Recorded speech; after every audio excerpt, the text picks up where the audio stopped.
bienvenue dans cette dernière vidéo. On a relié la Suisse à Oman par la terre et après 2 mois de voyage sur la péninsule arabique, il est temps de tirer le bilan.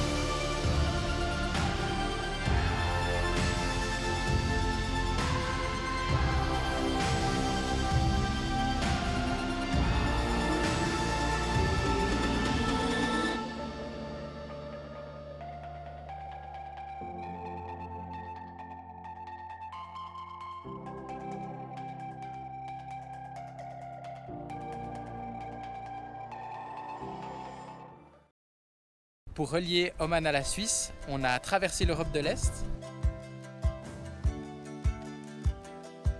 On a traversé la Turquie, l'Irak, le Koweït, l'Arabie Saoudite avec un petit détour au Bahreïn,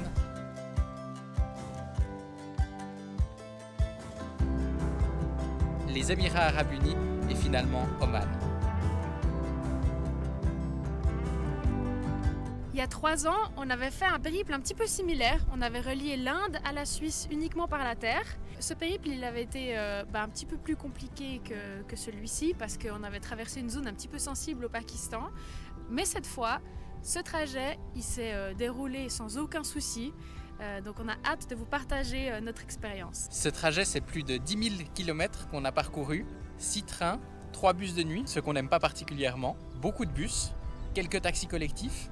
Et puis on a loué 2 fois des voitures en Arabie Saoudite pour aller visiter Alula et ici à Oman parce que sans voiture c'est vraiment compliqué en transport public. On n'a pas croisé énormément de personnes qui faisaient le même trajet que nous. On a croisé quelques voyageurs qui venaient d'Europe avec leur propre véhicule, mais on n'a vu personne qui faisait ce trajet en transport public. Donc on a hâte de vous partager notre expérience et peut-être de vous inspirer, qui sait, à faire la même chose. On va vous parler de différents aspects de ce voyage en commençant par nos coups de cœur. On aimerait vous parler des moments qui ont marqué ce voyage, en commençant par les coups de cœur. On en a 2. Le premier, c'est Alula, cette région en Arabie Saoudite avec les tombes nabatéennes qui est extrêmement bien conservée et qui se prête vraiment bien au tourisme parce que non seulement il y a ces tombes magnifiques, mais en plus il y a une magnifique nature avec des animaux sauvages. On a pu faire un safari, il y a des oasis super jolies dans lesquelles on peut aller courir ou se balader et puis plein de petits cafés dans une vieille ville hyper bien restaurée. Donc on a vraiment trouvé que c'était une région sublime et puis on y a fait 3 jours, mais on aurait très facilement pu faire une semaine là-bas. Et puis notre deuxième coup de cœur, il est ici, c'est Oman, le pays en entier parce qu'il y a vraiment plein de choses à faire, que ce soit les wadis, ces rivières luxuriantes dans des zones hyper sèches, que ce soit les montagnes, les restaurants excellents, les forts, notamment celui-là à Nahal, la plage, les animaux, les tortues, enfin vraiment c'est un pays extraordinaire et très facile à visiter. Et ça nous fait du bien, après 2 mois de voyage, de finir sur un pays aussi facile à visiter. Un pays qu'on ne pourrait pas ne pas mentionner dans cette vidéo, c'est l'Irak, parce qu'on avait pas mal d'appréhension avant d'aller dans ce pays.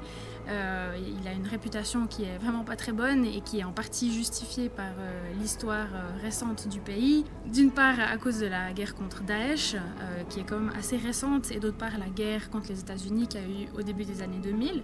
Donc on ne savait pas trop à quoi s'attendre et en fait une fois qu'on arrivait dans le pays, c'était vraiment super agréable à visiter et puis on s'est toujours senti en sécurité.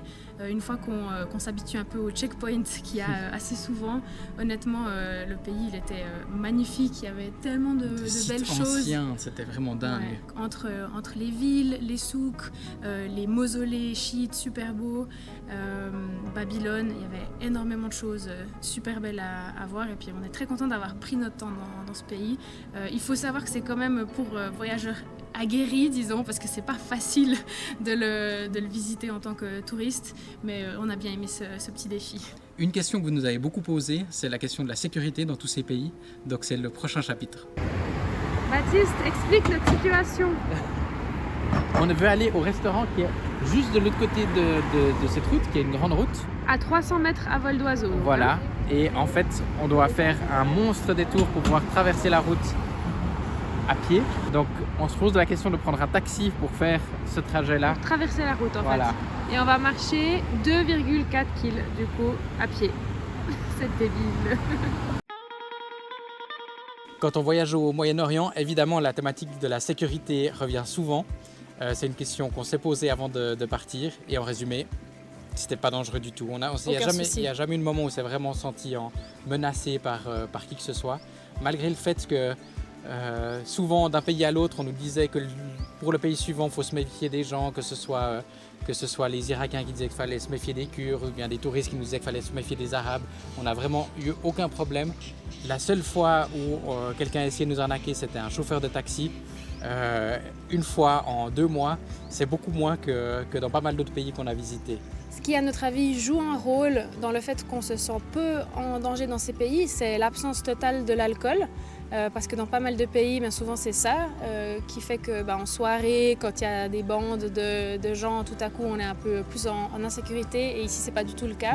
Donc ça aide aussi à se sentir bien dans l'espace public. Et puis à part en Irak où il y avait souvent des checkpoints, sinon dans toutes les grandes villes où on est passé, c'était extrêmement rare d'avoir un contrôle par exemple des bagages quand on rentre dans un mall ou dans un endroit dans un monument touristique, même à Médine, devant cette énorme mosquée, il n'y a aucun contrôle. Donc on voit on sent que c'est des pays vraiment, vraiment sûrs, comparé à la plupart des grandes villes européennes où chaque monument touristique fait l'objet d'une sécurité renforcée. Et puis on n'a jamais eu peur de se faire par exemple voler nos affaires ou bien cambrioler notre voiture.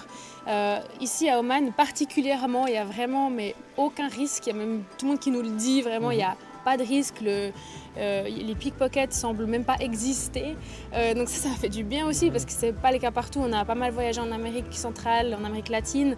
Et là, il faut être beaucoup plus vigilant. Donc ça fait du bien ici d'avoir l'impression qu'on court aucun risque, même si bien sûr on est toujours prudent par habitude.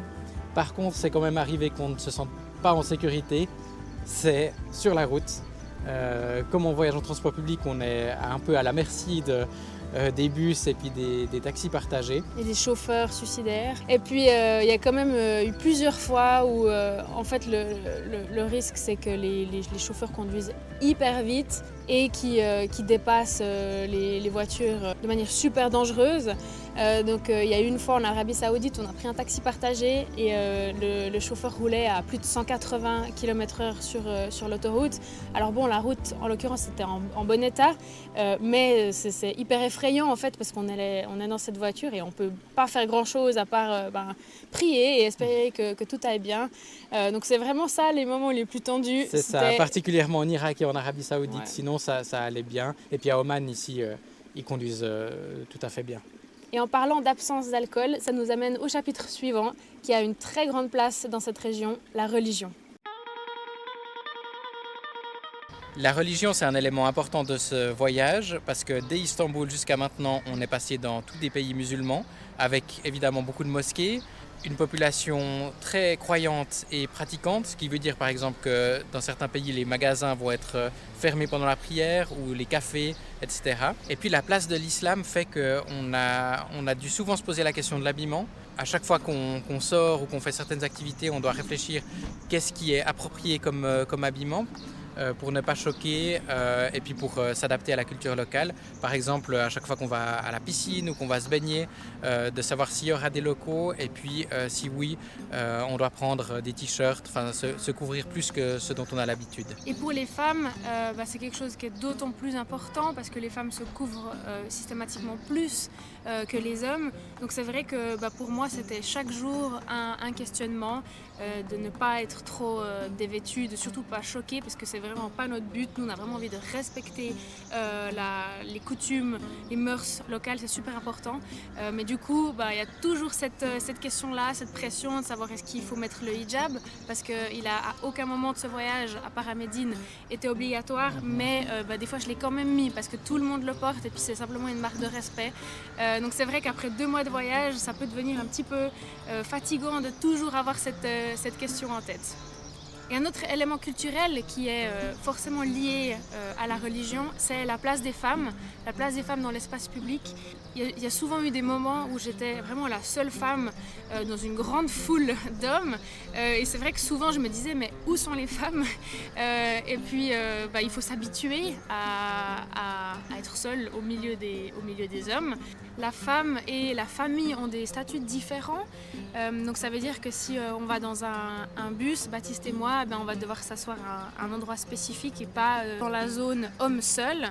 Donc la femme et la famille ont vraiment un statut spécifique. Souvent quand on rencontrait des hommes qui s'adressaient à moi, ils s'adressaient à moi en utilisant le terme sister, qui veut dire sœur, pour en fait marquer le fait qu'ils me respectaient et pour éviter tout malentendu.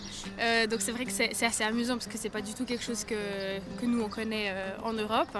Le fait qu'il y ait moins de femmes dans l'espace public, il s'explique par les valeurs des sociétés dans lesquelles on était, mais il s'explique aussi, pour beaucoup des pays où on a été, par le fait qu'il y a tout simplement moins de femmes que d'hommes dans ces pays, et ça c'est le chapitre suivant sur la démographie.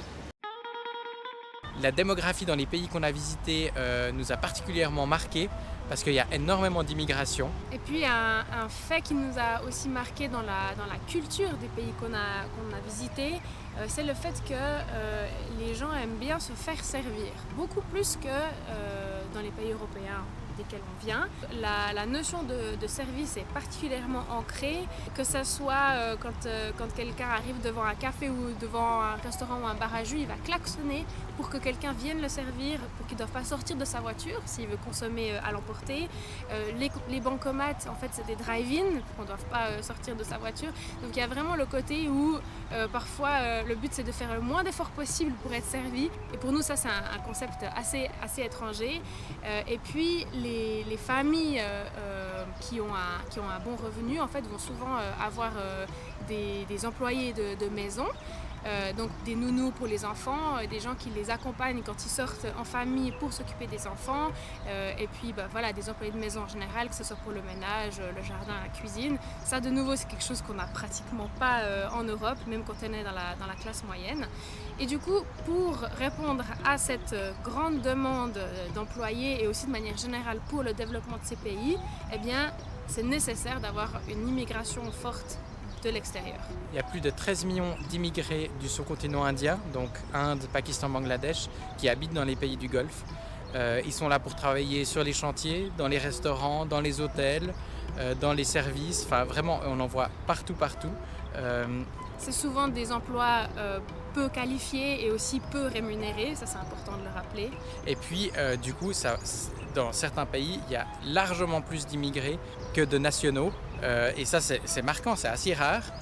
Mais par contre, il y a assez peu de réfugiés dans ces pays-là, à part en Irak, où là, il y en avait plusieurs, de Syrie en particulier. Mais sinon, on a très peu vu de réfugiés dans les pays du Golfe. Et aussi, ça explique aussi la démographie entre hommes et femmes, où il y a beaucoup plus d'hommes que de femmes dans les pays du Golfe. C'est qu'en fait, les immigrés, ils viennent pour travailler, mais ils ne viennent pas avec leur famille et ils repartent ensuite quand ils ont terminé de travailler. C'est des gens qui ne se sentent pas venir du pays où ils travaillent parce qu'ils sont peu ancrés en fait, et surtout qu'il y a une très grande diaspora, donc ils restent souvent entre eux et se mélangent très peu en fait avec les autres communautés du pays. Cette question de la démographie, vous l'aurez compris, ça nous intéresse beaucoup. Et il y a encore beaucoup de questions qui restent ouvertes. Si les immigrés et les locaux se marient ou non, ou si il y a encore une séparation très forte entre les immigrés et les locaux. C'est encore des questions qu'on se pose et auxquelles on n'a pas de réponse. Et on passe au chapitre suivant, le dernier, peut-être celui qui vous intéresse le plus, le budget. On arrive au dernier chapitre de cette vidéo bilan. Le budget. Il faut savoir que la région de la péninsule arabique, c'est une région qui coûte cher. C'est la région la plus chère dans laquelle on ait voyagé jusqu'à maintenant. Heureusement, c'est notre voyage de noces et c'est aussi notre cadeau de mariage. Donc on a un budget plus haut que pour notre tour du monde qu'on a fait il y a quelques années. Et heureusement. Parce qu'en particulier, les hôtels, c'est assez cher dans ces pays-là. La nourriture, les boissons, ça va encore, mais c'est vrai que le logement et puis les transports, c'est assez vite cher. Par exemple, en Irak, qui est très peu développé touristiquement, évidemment, suite aux différents conflits qu'il y a eu, les hôtels, c'était difficile de trouver des choses en dessous de 60-70 $ la nuit. Donc on voit qu'il y a beaucoup de marge pour offrir une palette d'hôtels à différents budgets dans ces pays en développement en termes touristiques. Ensuite, il y avait l'Arabie Saoudite, on en avait déjà parlé dans notre précédente vidéo, qui était vraiment très très cher. Je pense que c'est le pays le plus cher qu'on ait fait de tout le voyage, parce que c'est encore assez peu développé touristiquement, mais que c'est un pays extrêmement cher de base. Donc au niveau logement, c'était systématiquement très cher. La nourriture, on pouvait se débrouiller.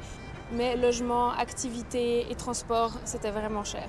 Mais après, il y a quelques petites exceptions. Par exemple, Dubaï, on se dit que c'est une ville très chère, mais en même temps, comme c'est très touristique, c'est possible de trouver des hôtels, voire même des auberges de jeunesse à des prix plus abordables, parce qu'il y a tellement de tourisme que toutes les catégories de touristes peuvent trouver chaussures à leurs pieds. Et ce qu'il faut aussi préciser, c'est que nous, on ne parle pas arabe, donc tous les hôtels qui avaient des sites internet en arabe et qui n'étaient pas sur les plateformes habituelles où on réserve comme Airbnb, Booking ou Agoda, eh bien ils existaient peut-être, mais nous on n'était pas en mesure de réserver à ces endroits-là. Donc il existe sûrement des options moins chères, mais pour les touristes occidentaux que nous sommes, ce n'était pas une option.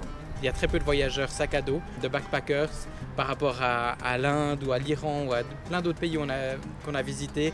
Il y a vraiment très très peu de touristes en sac à dos et c'est vrai que les gens ils sont toujours un peu surpris de nous voir avec des gros sacs à dos pour voyager plutôt que des valises. On voit qu'on n'est pas nombreux sur la péninsule à voyager comme ça. Et quand ils apprennent qu'on voyage même pas avec notre véhicule mais en transport public, ils étaient souvent extrêmement étonnés et ils comprenaient pas trop comment c'était possible. Et puis quelque chose qui coûte très peu cher par contre dans cette région du monde, vous pouvez sûrement le deviner, c'est l'essence parce qu'on est dans les pays qui regorgent de pétrole. Donc c'était systématiquement autour des 50 centimes de francs le litre, donc environ 4 fois moins cher qu'en Suisse, plus ou moins.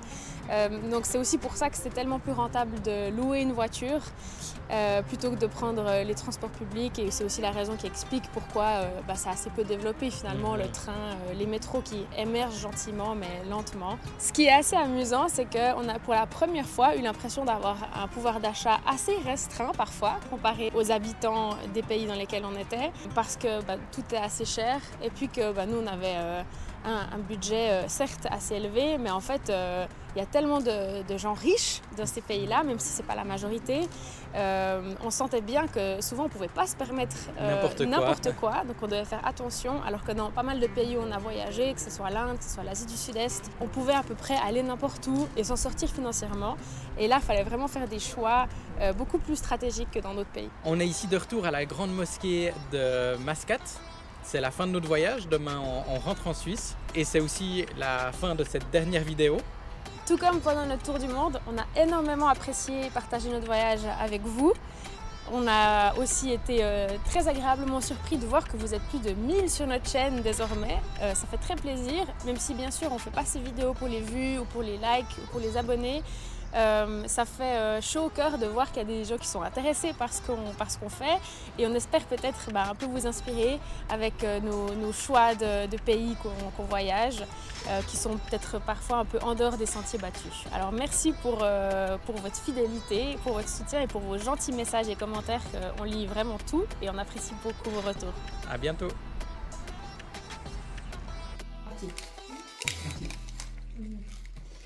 Alors, on va essayer cette pomme.